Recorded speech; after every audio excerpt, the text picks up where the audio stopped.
Withdrawing money from Slack to your bank account is a straightforward process. Follow these steps to ensure your funds are transferred smoothly. Step 1. Access your Slack account. Log into your Slack account using your credentials. Make sure you have the necessary permissions to manage financial transactions. Step 2. Navigate to the Payments section. Locate the Payments or Billing section within your Slack workspace settings. This is typically found in the main menu or under Account Settings. Step 3. Select Withdrawal option. Look for the option to withdraw funds. This may be labeled as Withdraw, Transfer to Bank, or something similar. Click on this option to proceed. Step 4. Enter bank account details. Provide your bank account information where you want the funds to be transferred. Ensure that all details are accurate to avoid any issues with the transaction. Step 5. Confirm and submit the withdrawal. Review the withdrawal details, including the amount and bank account information.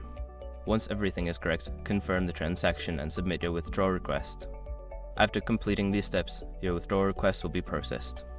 Keep an eye on your bank account for the funds to arrive and reach out to Slack support if you encounter any issues.